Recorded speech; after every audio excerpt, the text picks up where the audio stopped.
Ya llegamos al tema número 10 de las lecciones de la escuela sabática. Quiero felicitarlos por haber llegado a este punto. Hoy tenemos un nuevo tema, el nuevo pacto. Sean todos muy bienvenidos.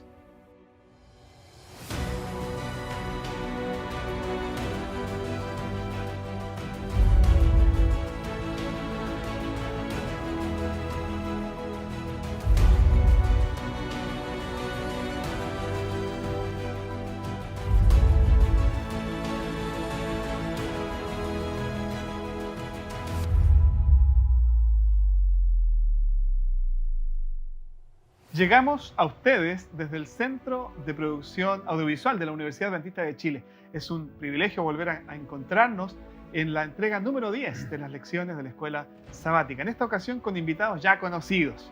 Está con nosotros el pastor David. ¿Cómo estás, David? Profesor de la Facultad de Teología del Área Aplicada. Bienvenido. Mucho gusto saludarte, Josué. Una alegría para mí estar nuevamente aquí participando en el estudio de la Escuela Sabática. Gracias, David. Y también Luis, que nos acompaña, creo por cuarta vez. El otro día estábamos contando, ¿verdad? Quinta ya. ¿A quinta? Bueno, pero es un privilegio tenerte otra vez dentro de 13 programas, ocupando una fracción, ¿no?, de estos programas. Gracias, Luis, por estar con nosotros otra vez. Muchas gracias, Josué, por la invitación y también una alegría poder compartir este programa nuevamente. Así es, queridos amigos, ya estamos casi terminando. Nos quedan solo algunos capítulos de la lección de escuela sabática con la temática el pacto eterno, ¿no?, de Dios. Hoy día con una faceta distinta, algunos elementos que agregamos al estudio temático de este importante tema espiritual y teológico. Y vamos a invitar la presencia de Dios en este estudio y por supuesto con cada uno de ustedes que se conecta para poder profundizar en estos temas importantes. Oremos. Amoroso Padre que estás en los cielos, te damos muchas gracias porque podemos reencontrarnos para seguir profundizando en este tema tan importante del pacto. Queremos pedir que tu Espíritu Santo nos asista, nos dirija y nos ayude a comprender en profundidad estos temas de salvación. Lo pedimos y lo agradecemos todo en el nombre de Jesús. Amén.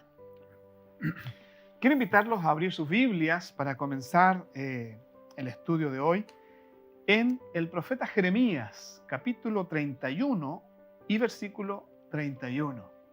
Dice allí: vienen días, dice Jehová, en los cuales haré un nuevo pacto con la casa de Israel y con la casa de Judá. Es un texto conocido y que está directamente conectado con lo que vamos a hablar el día de hoy. Ya hemos hablado del pacto, dónde se originó, las distintas versiones de este pacto que el Señor ha hecho con su pueblo, con sus escogidos a través de la historia. Pero esta semana vamos a hablar del nuevo pacto más específicamente.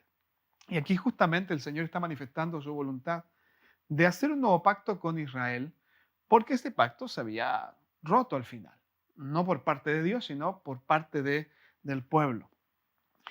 ¿Qué elementos nosotros podemos encontrar en común entre el antiguo y el nuevo pacto? De manera introductoria.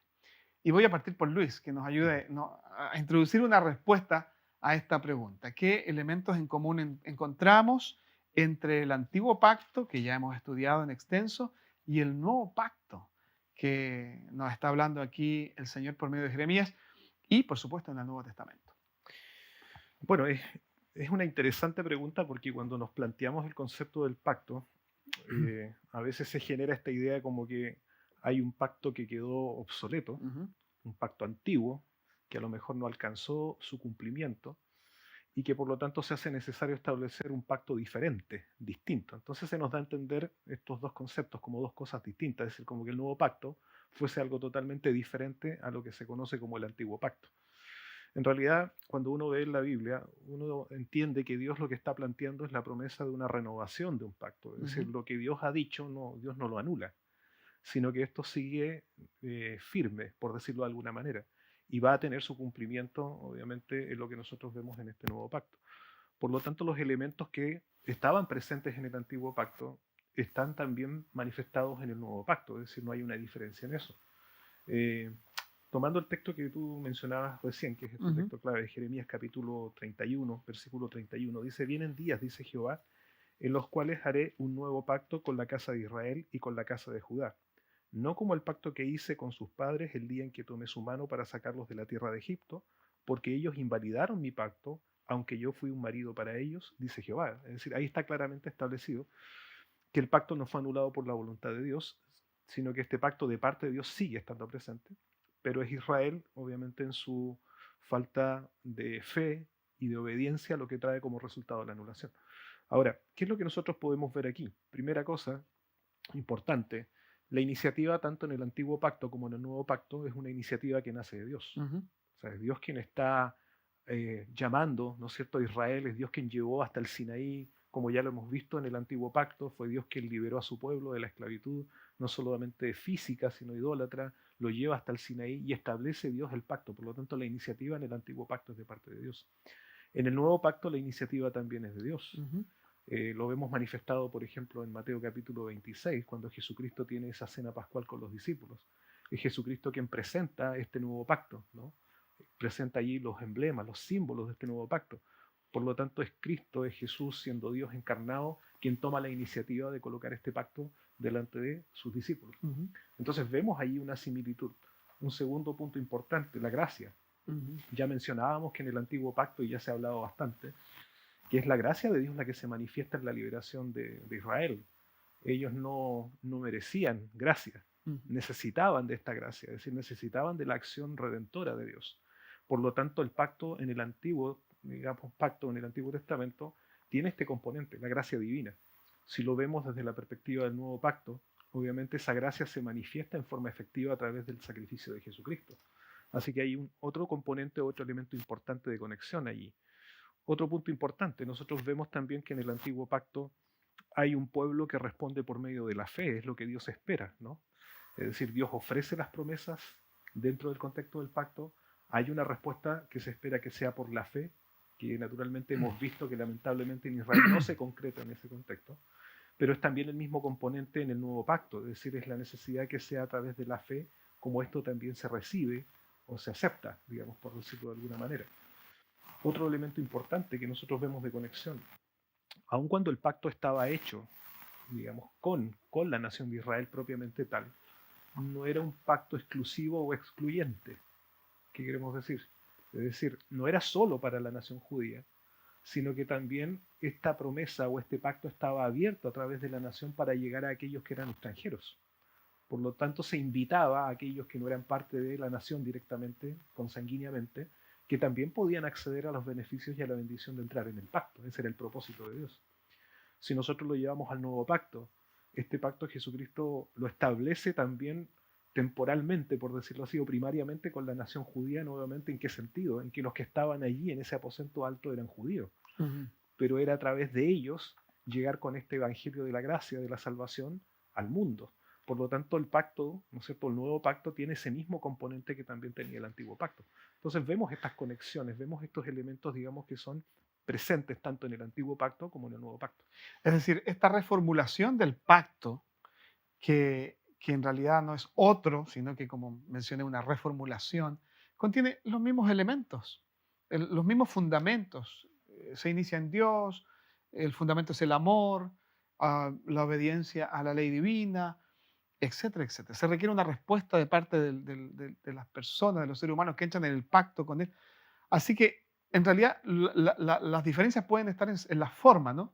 En los elementos relacionados con la forma. ¿Querías decir algo, David? Claro, hay algunos elementos ilustrativos que utiliza Dios. Dios le gusta hacer esto, ¿no es cierto? Algunas figuras que también están en el pacto que nosotros hablamos del nuevo pacto.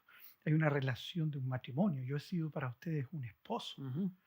Y en el nuevo pacto Dios habla de una relación donde Él es el esposo y la iglesia es su esposa. Habla también acerca de la transformación de un corazón.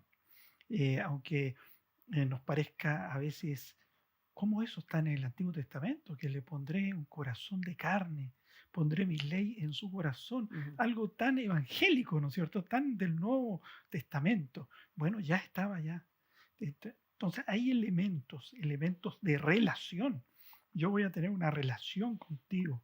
Esos elementos que nosotros destacamos tanto en el nuevo pacto estaban ya presentes en este pacto, Ujú. porque como bien ha dicho Luis, este pacto ya existía. solamente se reformuló. Ujú. Hay elementos nuevos que aparecen en la escena que hacen necesario reformular este pacto. Muy bien. Eh, el libro de Hebreos es uno de los libros que más se espacía en el Nuevo Testamento en esto del pacto. Y se habla, el autor del libro, que lo más probable es que sea el apóstol Pablo, habla de un mejor pacto, mejores sacrificios, un mejor santuario, un mejor sacerdocio.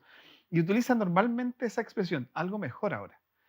Y de acuerdo a Hebreos 8:6, se habla específicamente del mejor pacto. ¿Por qué, David, Pablo o el autor de Hebreos se refiere a este pacto, a esta reformulación como algo mejor? ¿Qué lo haría mejor? Es interesante la pregunta porque eh, en la lección de esta semana habla acerca de un hombre que está haciendo la presentación de un detergente al grupo que ahí estaba y le dice, lo único nuevo de este detergente es la palabra nuevo, pero el detergente El es el mismo. mismo. Entonces hay que pensar, ¿qué es lo nuevo? Ujú. ¿Qué sucedió que este pacto se recibe esa etiqueta de nuevo Y de mejor, y de mejor? claro. ¿Por qué? Eh, en el libro de los Hechos, en el capítulo 4, versículo 2, dice, porque también nosotros se nos ha anunciado la buena nueva, como a ellos. Es decir, nosotros hemos recibido esta buena noticia, el Evangelio, la nueva noticia, ellos también la recibieron, pero no les aprovechó. Es decir, este pacto antiguo no les aprovechaba, no resultaba, no daba un efecto en ellos. ¿Por qué? Porque no iba acompañado de la fe. ¿Qué pasaba? ¿Qué pasaba en el antiguo pacto que este nuevo es mejor? Cuando un hebreo cometía un pecado y deseaba recibir el perdón de Dios, él tenía que llevar un cordero al santuario. Llevaba el Ujú. animalito, ponía sus manos y el pecado se transfería al animal.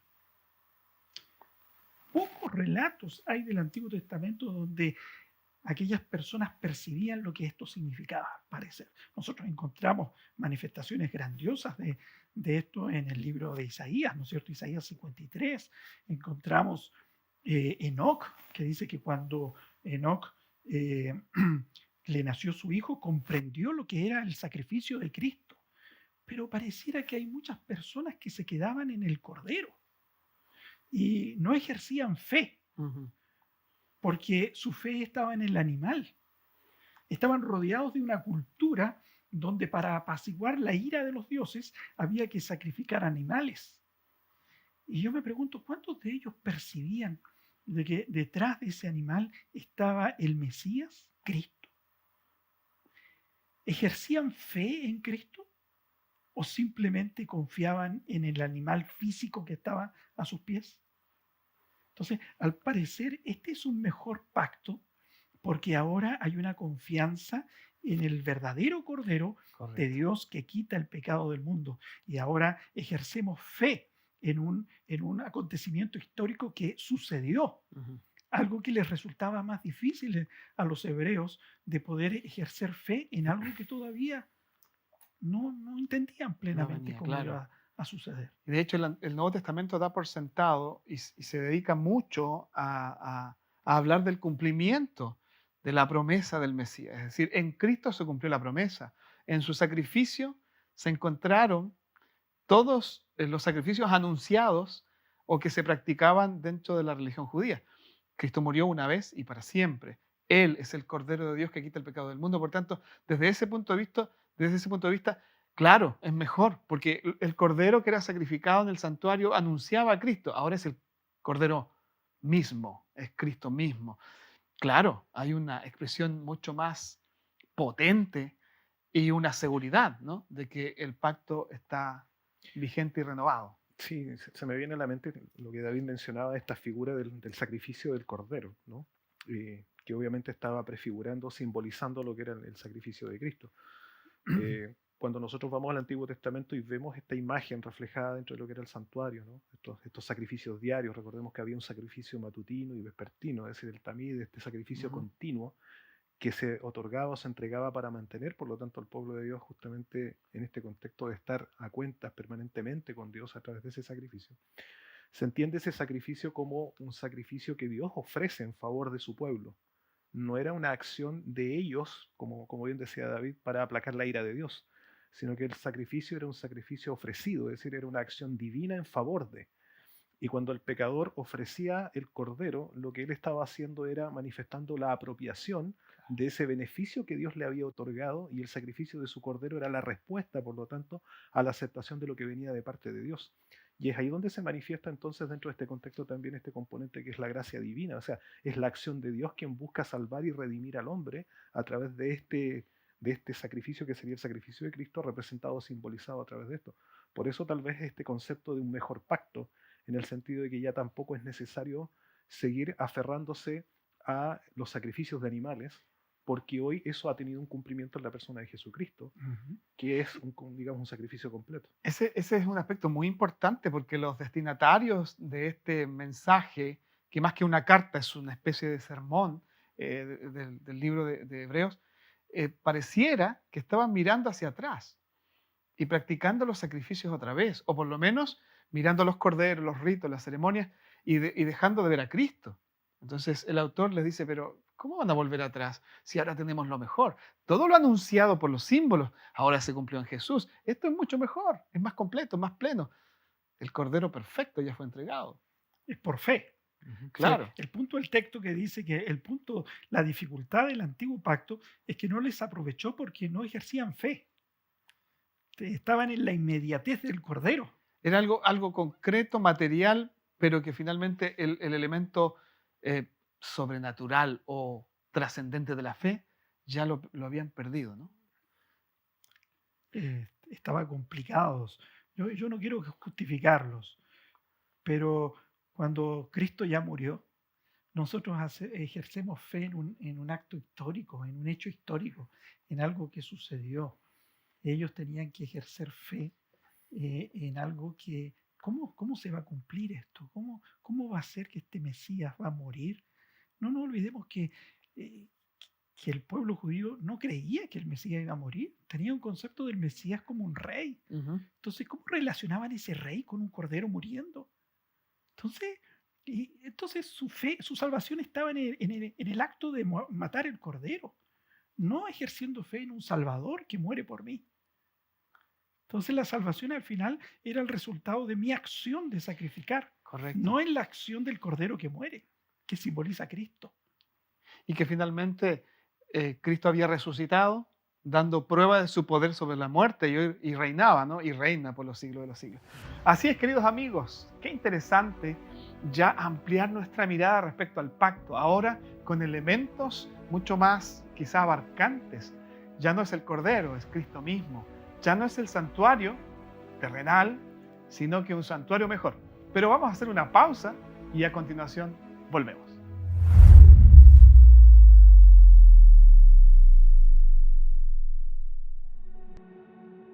El mundo cambia y trae nuevos desafíos.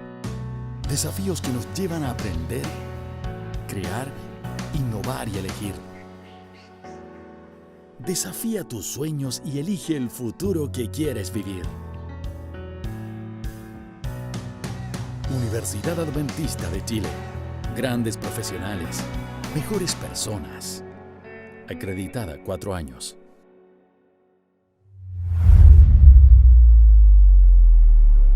Ya estamos de regreso con ustedes para seguir profundizando en este tema del nuevo pacto, una nueva faceta, una temática en la línea del pacto eterno, del cual hemos estado hablando durante todas estas semanas de los últimos meses.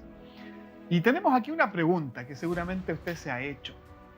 El libro de Hebreos habla de un santuario distinto al que fue construido o reconstruido en Israel más de una vez. Habla de un santuario que está en el cielo. Y la pregunta en esta hora, Luis, es ¿qué relación hay entre este nuevo pacto y el santuario del cielo? Porque el antiguo pacto estaba muy ligado al santuario de la tierra o terrenal. ¿Cómo se relaciona este nuevo pacto con el santuario que está en el cielo? Bueno, para poder comprender esta relación que existe entre lo que es el nuevo pacto y este santuario celestial, es necesario mirar un poco también lo que está dentro del antiguo pacto. Eh, Tal vez yendo al libro de Éxodo, ¿no? Al capítulo 25, en el versículo 8 específicamente, nosotros encontramos el mandato que Dios le da a Moisés, y dice así: me erigirán un santuario y habitaré en medio de ellos. Conforme a todo lo que yo te muestre, así haréis el diseño del tabernáculo y el diseño de todos sus utensilios. Entonces, mira, acá se menciona claramente de que Dios le muestra a Moisés un modelo sobre el cual él tiene que levantar este santuario. Es decir, Moisés está contemplando la imagen o la escena de una realidad, llamémoslo así, mayor, lo que se llama dentro de lo que es la hermenéutica, la tipología, ¿no es cierto? Que en este caso Moisés está viendo un elemento que es típico, es decir, que está representando, simbolizando, y que él tiene que construir, ¿no es cierto? Como una realidad que es ese santuario terrenal, pero que al mismo tiempo ese santuario terrenal es el reflejo de esta realidad mayor que es un santuario celestial. Ahora, lo interesante es que dentro del contexto del pacto, del antiguo pacto, nosotros vamos a encontrar que los mandamientos de Dios, es decir, lo que nosotros definimos como la ley de Dios, son un conjunto de instrucciones u ordenanzas que tienen que ver con aspecto moral, que tienen que ver con el aspecto ético, pero también tienen que ver con el aspecto de la adoración. Y cuando uno analiza acá en este contexto donde se entrega la ley de Dios, ¿no es cierto?, moral, ética y al mismo tiempo de adoración, está el componente del santuario terrenal como un elemento importante de adoración a Dios, pero donde se refleja de manera simbólica o tipológica todo lo que es el plan de la salvación, lo que estábamos hablando hace un momento atrás, los sacrificios de los corderos, todo eso estaba representando justamente el sacrificio de Cristo.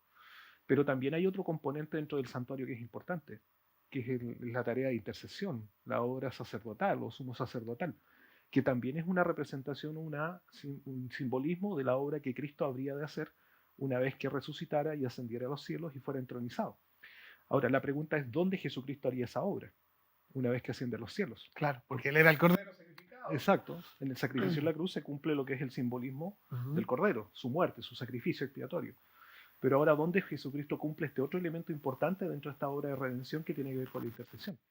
Bueno, y es ahí donde justamente la epístola a los Hebreos, que nos presenta a Jesucristo en la supremacía, es decir, Jesucristo superior a los ángeles, Jesucristo superior al sacerdocio, incluso al santuario, se nos menciona en el libro de Hebreos algunos textos que son importantes. Por ejemplo, si vamos al capítulo 8 del libro de Hebreos, o de la epístola a los Hebreos, el capítulo 8, nosotros vamos a encontrar desde el versículo 1 en adelante donde Pablo está haciendo esta descripción del ministerio de Cristo, y dice así: ahora bien, el punto principal de lo que venimos diciendo es que tenemos un sumo sacerdote, el cual se sentó a la diestra del trono en la majestad de los cielos, dice.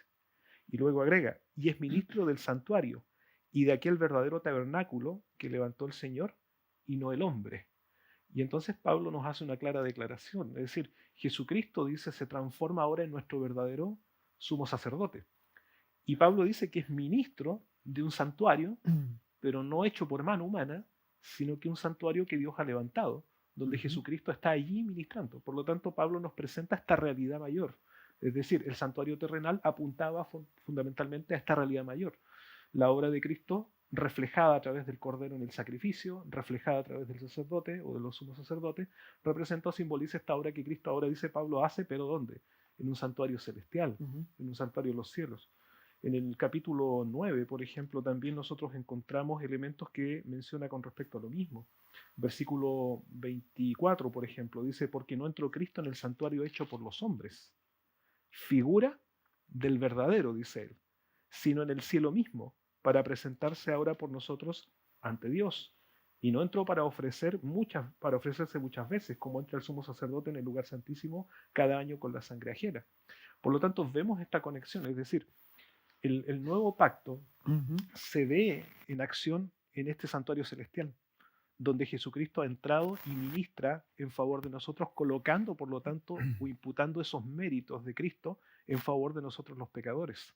Así como en el santuario terrenal el sumo sacerdote iba y presentaba la sangre, ¿no es cierto?, una vez que se hacía el sacrificio en favor del pecador, así también Cristo hoy día actúa en este santuario celestial presentando su sacrificio, sus méritos en favor de nosotros. Entonces, vemos aquí una proyección, es decir, el sacrificio, la muerte de Cristo fue necesaria en la cruz, fue completa en la cruz, pero esta obra de la redención sigue teniendo sus efectos para nosotros mediante la obra de Cristo en este santuario celestial como nuestro sumo sacerdote. Así es. De hecho, Juan, por ejemplo, se refiere a Jesús como un intercesor, lo llama abogado también, ¿no? Y el mismo Pablo escribiendo a Timoteo le dice, hay un solo intermediario entre Dios y los hombres, Jesucristo, hombre, es decir, que es divino, pero que conserva también la naturaleza humana. Ujú. Y en el libro de Apocalipsis encontramos también escenas del santuario, un santuario en el cielo. Entonces, no es algo que solo el autor de Hebreos menciona, No. es una verdad teológica De hecho, que está en el Nuevo Testamento. o sea, de hecho, si tú vas, por ejemplo, a Apocalipsis capítulo 11, en esa visión Juan contempla el santuario o el templo de Dios Correcto. abierto en el cielo. Incluso él ve el arca del pacto, dice, ahí, en el santuario.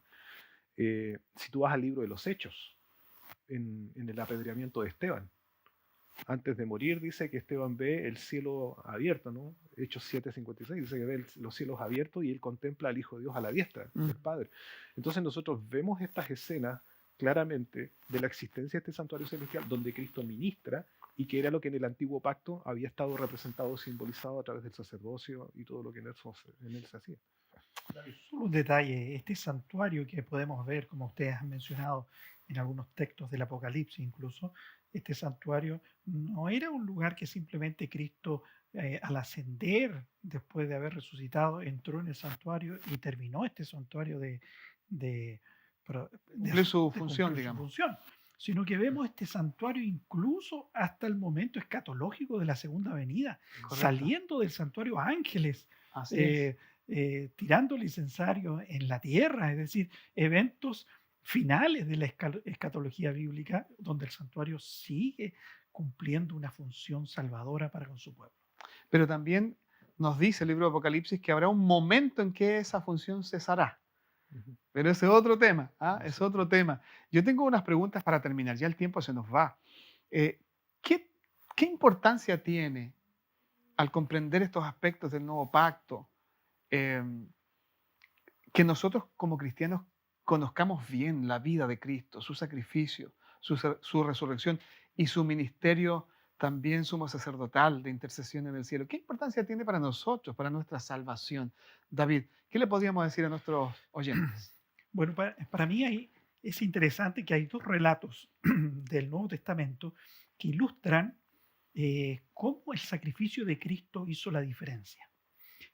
Tenemos a Nicodemo que va a hablar con Jesús y Cristo le habla de este nuevo nacimiento, de poner su ley en su corazón, podríamos entender, ¿no es cierto? Este nacimiento, tienes que nacer de nuevo, pero él no comprende. Y Cristo le dice, así como Moisés levantó la serpiente en el desierto, así es necesario que el Hijo del Hombre sea levantado, pero él todavía no comprende. Pero el deseado de toda la gente dice que en el momento que Cristo es levantado y es puesto en la cruz, se le cae el velo y él entiende ahora, porque este nuevo pacto, el personaje que aparece, que es Cristo Jesús, renueva este pacto y hace que sea más comprensible. Se ejerce una fe directa en el sacrificio de Cristo. Y ahí, junto a Jesús, muriendo ahí en la cruz, vemos el primer salvado que ejerce una fe absoluta en el sacrificio de Cristo en la cruz del Calvario. Vemos al buen ladrón, este hombre que es transformado y Cristo le dice, de cierto te digo, hoy te lo digo, estarás conmigo en el paraíso. Y él ejerce fe, cree en eso, ve a Cristo muriendo en la cruz, cree en su sacrificio y él estará entre los redimidos cuando Cristo venga. Entonces, este nuevo pacto es renovado con la presencia de Cristo. Este nuevo pacto es lleno de vigor, lleno de poder, de fuerza transformadora, porque la figura que ilustraba el Cordero ahora es real, Cristo muerto, y podemos tener confianza en su sacrificio. Ahora, esto tiene mucho sentido con el inicio del libro de Hebreos, donde el autor dice, Dios en muchas ocasiones, de muchas maneras, se ha revelado, pero ahora se reveló en el Hijo, en Jesucristo. Es decir, por eso es tan importante que nosotros podamos conocer a Jesús a través de la palabra, entender cómo Él vivió como ejemplo de vida para nosotros, pero también sus enseñanzas. Conocer a Dios y a Jesucristo su Hijo, allí está la vida eterna, lo declaró el propio Jesús. Así es. Y la última pregunta para intentar responder en esta hora es, eh, ¿qué significa esto de que la ley debe ser escrita en nuestros corazones? Hay algunos textos de la Biblia, del Nuevo Testamento, donde el Señor manifiesta ese deseo, ese propósito de escribir sus mandamientos en el corazón. ¿Qué significa, Luis? Bueno, y no solo en el Nuevo Testamento. Sí, también. Por en el Antiguo ejemplo, Testamento. mira, en el mismo texto base que teníamos acá de Jeremías 31, dice el versículo 33, dice, por esto este es el pacto que haré con la casa de Israel. Después de aquellos días, dice Jehová, pondré mi ley en su mente y las escribiré en su corazón, y seré a ellos su Dios, y ellos serán a mí mi pueblo. Y esto mismo tú encuentras reiterado en Ezequiel 11, Ezequiel 36, es decir, la necesidad de que Dios pueda colocar sus principios, sus mandamientos en el corazón. ¿Qué significa esto? Es decir, Israel había vivido de una manera externa estos mandamientos, estos principios. Había vivido de una manera formal, por decirlo de alguna forma, lo que era el compromiso de esta obediencia a los mandamientos de Dios. Habían caído en lo que nosotros veíamos hace un momento atrás, ¿no? Este tema del ritualismo. Es decir, no ejercer la fe, sino más bien pensar que a través de estas acciones rituales era como ellos alcanzaban salvación, etc. Y el cumplimiento, obviamente, estricto de esta ley de una manera externa era lo que ellos pensaban era lo suficiente y necesario para esa salvación. Pero Dios dice no, es decir, es necesario que estos principios no estén fuera de, sino que estos principios tengan que estar dentro de. Y entonces Ujú. cuando utiliza, me gusta mucho lo que dice Jeremías acá, porque habla del concepto de la mente, las escribiré en vuestras mentes, dice, mi ley estará en vuestra mente, en su corazón. O sea, está hablando no solamente de una internalización de una forma consciente de un principio, sino también está hablando de un sentido de apropiación. Ujú. Es decir, de poder vivir de acuerdo a la voluntad de Dios por una obra que el Espíritu Santo hace en nuestros corazones de transformación y donde la obediencia bien, finalmente es un fruto de la fe, de esa Ujú. fe que se ejerce en este sacrificio de Cristo, donde ahora ya no vivo de acuerdo a la ley para salvarme, sino que al contrario, es decir, vivo de acuerdo a los mandamientos porque ya soy salvo por medio de la gracia y la aceptación por la fe Ujú. en Jesucristo como mi Salvador. Es decir, vivo en este pacto, en una nueva realidad, de una nueva relación con Cristo, donde la obediencia finalmente es un fruto, pero donde estos principios que antes estaban fuera, recordemos que fueron escritos en tabla de piedra, como un hito para presentar delante del pueblo el pacto, sin embargo hoy Dios lo coloca en el corazón del ser humano Ujú. para que sean carne, para que sean vida, para que sean realmente una experiencia renovadora y de gozo el vivir y deleitarnos en esos mandamientos. Pero repito, no para ser salvo, sino porque ya estoy disfrutando de las bendiciones de este nuevo pacto y de la salvación en Es Cristo. interesante también notar que en aquella época, en el contexto hebreo, corazón representaba mucho, ¿no? Ujú. Si nosotros acá analizamos cómo usamos el término corazón, sí, también podemos llegar a conclusiones similares que lo hacían los hebreos. Pero corazón para ellos era el centro de la vida, que Ujú. incluía la razón, los afectos, todo el ser. Y el Señor quiere poner allí esos mandamientos que son la base de este pacto, ¿no? Esos mandamientos están fundamentados en el principio del amor. ¿Ya? Y aquí es donde se repiten los elementos del pacto, en esencia del mismo. Pero también está el otro aspecto. Ahora hay una configuración de este pacto en donde hay algunos elementos que son superiores. Ya hablamos un poco de eso. Ya no es el cordero, es Cristo. Ujú. Ya no es la sangre de animales, es la sangre de Jesús. Ya no es el sumo sacerdote de la línea de Aarón, sino que es Cristo mismo, el Ujú. sumo sacerdote eterno. Ya no es el santuario que primero fue una carpa, ¿verdad? Una tienda en el desierto, después, bueno, el de Salomón, el de Herodes, sino que es un santuario celestial y eterno, ¿no? Eh, claro, Dios pone su ley en nuestro corazón. Y esta ley, eh, esta expresión que pone la ley en el corazón es como que me enseña a mí que Dios hace que yo desee obedecer su ley. Ujú. Y dice que en Romanos, el apóstol Pablo dice en el capítulo 2, verso 4, o menospreciáis las riquezas de su benignidad, paciencia y longanimidad, ignorando que su benignidad nos guía al arrepentimiento. Es decir, aquí tenemos a Cristo Jesús, su bondad, su amor, lo benigno de su carácter, su sacrificio es lo que finalmente hace posible mi obediencia, mi arrepentimiento y el deseo de vivir una vida para Dios. Eso es la novedad de este pacto, la presencia de Cristo, que enternece la vida de las personas. Se nos terminó el tiempo. Ujú. Quiero agradecerles por haber estado con nosotros, con nuestros amigos en esta 10ª entrega de las lecciones de la escuela sabática. Y creo que es un buen momento para orar. David, si tú pudieses dirigirnos en oración para cerrar este momento de reflexión espiritual. Oremos. Amante Padre que moras en los cielos, gracias Señor por Jesucristo tu Hijo. Amén. Lo enviaste a este mundo a morir por nosotros. Gracias porque creyendo en ello podemos con certeza estar seguros de la salvación. Oh Padre eterno, y agradecidos por ese sacrificio, queremos vivir y honrar tu nombre. Que nada nos confunda en esta tierra. Somos salvos por tu gracia y vivimos para honrar tu nombre. Acompáñanos, te lo pedimos, en el nombre de Jesús. Amén. Queridos amigos, muchas gracias por habernos seguido en este nuevo capítulo de las lecciones de la Escuela Sabática. Les esperamos la próxima semana. Les mandamos un abrazo desde aquí, desde la Universidad Adventista de Chile. Que el Señor les bendiga.